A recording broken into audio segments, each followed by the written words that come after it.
ये कहानी भी एक ऐसी ही माँ की ममता पर आधारित है। कहानी जंगल की एक हिरन और उसके बच्चे की है। माँ जानवर की हो या इंसान की, क्या फर्क पड़ता है, माँ की ममता का कोई मोड़ नहीं होता है। माँ का प्यार कभी साबित नहीं किया जा सकता है, वह खुद ब खुद निखर जाता है। माँ की ममता अनमोल होती है। माँ बच्चे की मुस्कान होती है। रोता हुआ बच्चा माँ को देखकर एकदम चुप हो जाता है। खुद दुखी रहती है, लेकिन बच्चे पर आंच नहीं आने देती है। घर में माँ के होने से पूरा घर माँ की ममता से भरा होता है। छोटे बच्चे के रोने पर पूरा घर घबरा जाता है, लेकिन माँ की गोद में आते ही उसका रोना पूरी तरह हंसने में बदल जाता है। बच्चे का केवल माँ ही एक विश्वास होती है। बच्चा जब रात को रोता है तो माँ उसे लोरी सुनाकर सुला देती है, और बच्चों की आंखों के सामने से एक पल भी दूर नहीं रह पाती हैं।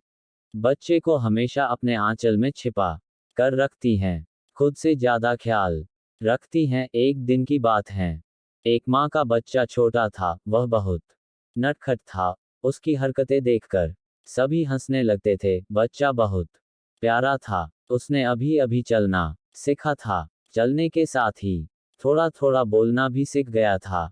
आस पड़ोस वाले सभी बच्चे को बहुत प्यार करते थे, लेकिन माँ के बराबर कोई नहीं होता है। एक दिन घर के बाहर कुछ बच्चों के साथ खेल रहा था। आस पड़ोस के सभी लड़के वहां खड़े खड़े देख रहे थे। उसकी हरकतों ने सबके दिल को छू लिया था।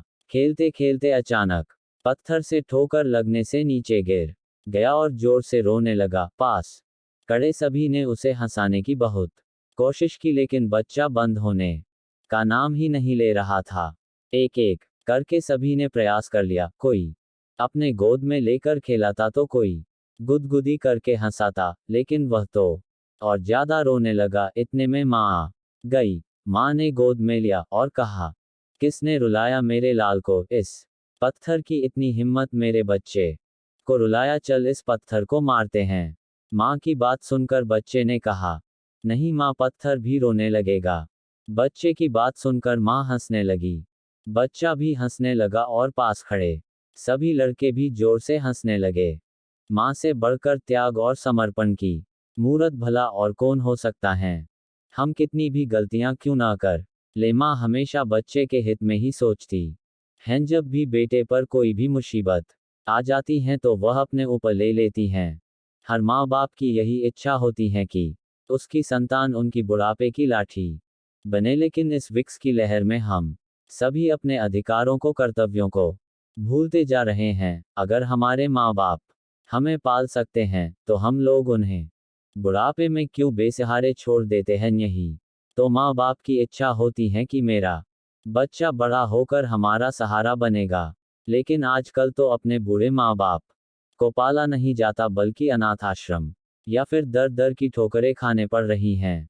दोस्तों, मैं आशा करता हूँ कि आप सभी को हमारे द्वारा लिखा गया यह आर्टिकल पसंद आया होगा। मेरा इस कहानी को लिखने का मकसद यह नहीं है कि आप लोगों को ठेस पहुंचे, बल्कि मेरा उद्देश्य हर उस नागरिक को जगाना है जो अपने माँ बाप से दूर व्यवहार करते हैं। अरे वो हैं तभी तो हम इस दुनिया में हैं। हमें तो उनका शुक्रिया अदा करना चाहिए, ना कि उनका तिरस्कार। अगर अब भी मेरी तरह अपने माँ बाप से प्यार करते हैं, तो इस कहानी को लाइक करके अपने सारे दोस्तों को शेयर करें, उन सभी प्लेटफॉर्म पर साझा करें जिनका आप उपयोग करते हैं, और हमारे इस वेबसाइट को सब्सक्राइब भी कर ले ताकि आने वाली कहानी की अपडेट सबसे पहले आपको मिले। धन्यवाद।